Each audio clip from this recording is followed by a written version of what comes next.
शब्द एक पल में सब कह जाते हैं और एक जीवन भी चुप रह जाते हैं। शब्द कभी पुल कभी खाई बन जाते हैं। शब्द जिन्हें कहने से रिश्ते बनते हैं और जिन्हें कह देने से टूट जाते हैं।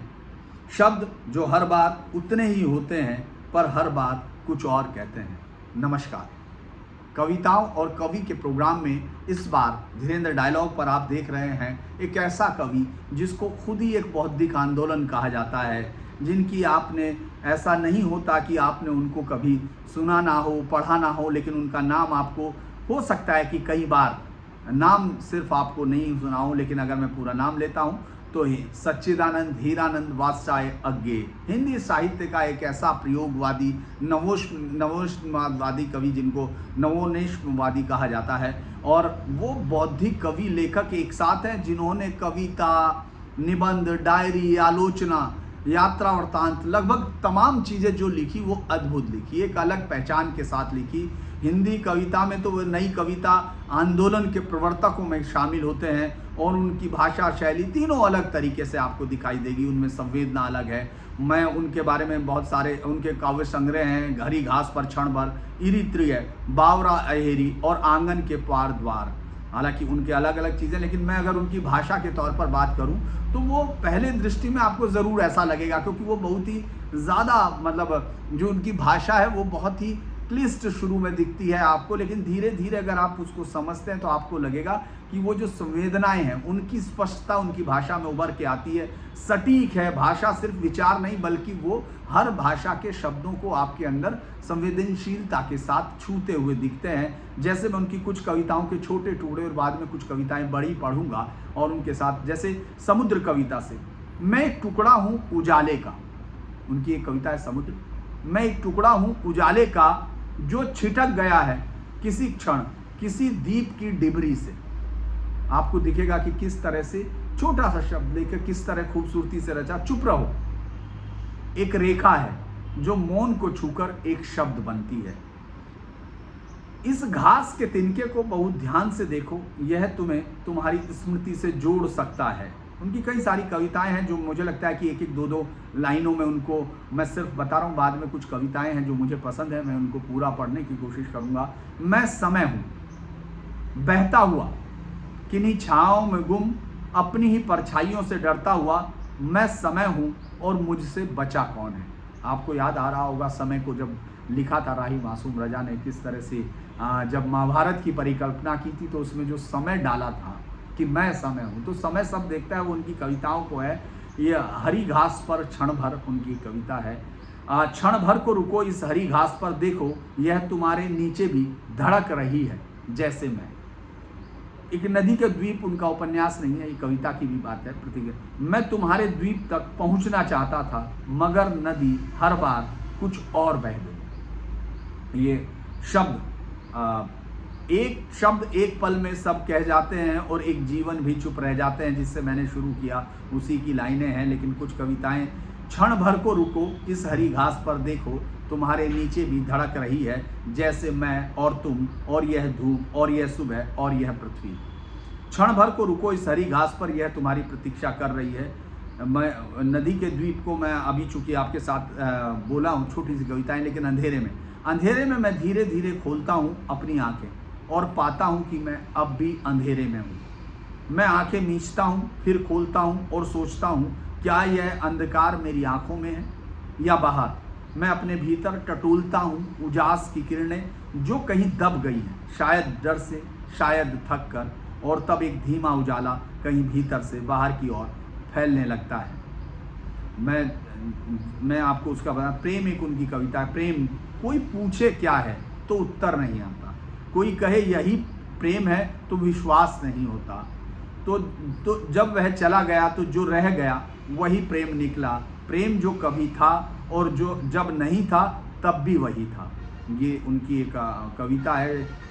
शब्द में पूरी डिटेल आपकी। आत्मा की आंखें, देह की आंखें सब देखती हैं। देह की आंखें सब देखती हैं, रंग आकार गति पर आत्मा की आंखें सुनती हैं मौन और देखती हैं अंधकार। देह की आंखें चमत्कृत करती हैं, आत्मा की आंखें चुप कर देती हैं। जब तुम मुझसे आंखें मिलाती हो तो क्या तुम देह की आंखों से देखती हो या आत्मा की।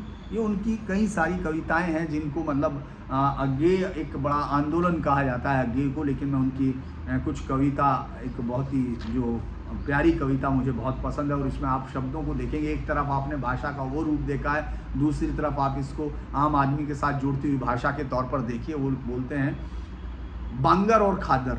अगर जो गांव के लोग हैं वो समझते हैं कि दूर जो ज़मीन नदी के किनारे की होती है उसको हमारे यहाँ खादर कहा जाता है, और जो गांव से थोड़ा ऊपर जाके उसको बांगर की ज़मीन कहा जाता है। बांगर में राजा जी का बाग है, चारों ओर दीवार है, बीच बाग कुआं है, बहुत बहुत गहरा, और उसका जल मीठा निर्मल शीतल। कुएं तो राजा जी के और भी हैं, एक चौगान में, एक बाजार में, पर इस पर रहता है पहरा। खादर में राजा जी के पूर्वे हैं, मिट्टी के घरवे हैं, आगे खुली रेती के पार सदा नीला नदी है।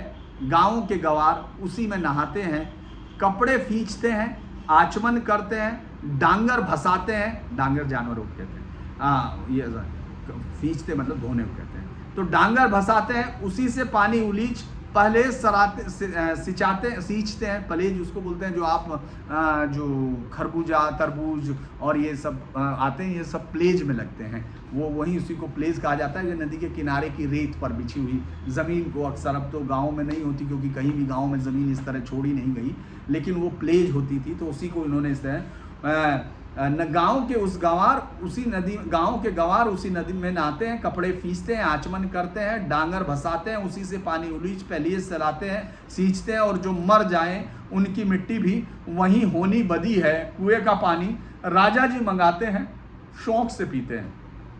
नदी पर लोग सब जाते हैं, उसके किनारे मरते हैं, उसी के सहारे जीते हैं। बांगर का कुआं राजा जी का अपना है, लोक जन के लिए एक कहानी है, सपना है।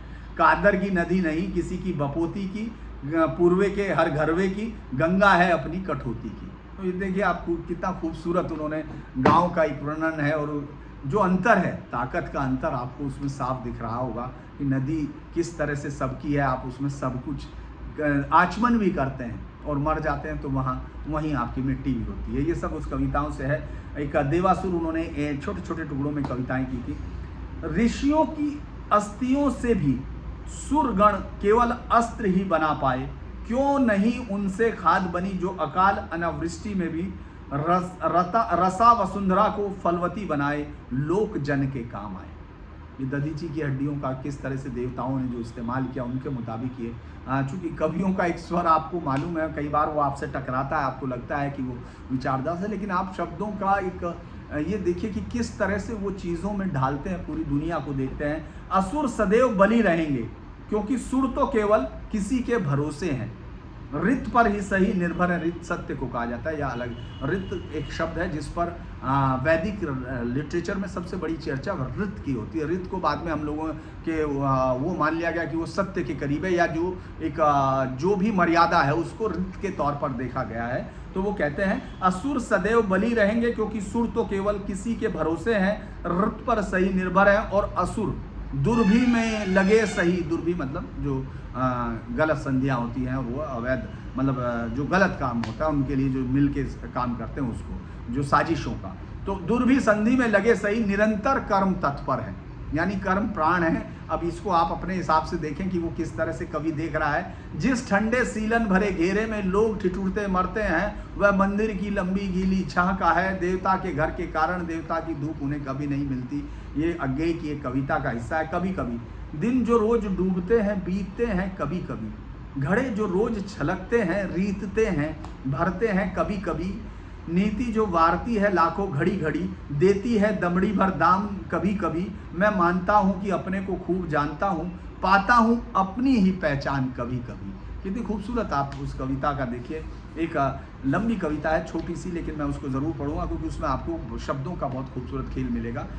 सवेरे उठा तो धूप खिल कर छा गई थी और एक चिड़िया अभी अभी गा गई थी। मैंने धूप से कहा मुझे थोड़ी गरमाई दोगी उधार, चिड़िया से कहा थोड़ी मिठास उधार दोगी। मैंने घास की पत्ती से पूछा तनिक हरियाली दोगी, तिनके की नोक भर। शंख पुष्पी से पूछा उजास दोगी, किरण की ओक भर। मैंने हवा से मांगा थोड़ा खुलापन, बस एक प्रश्वास।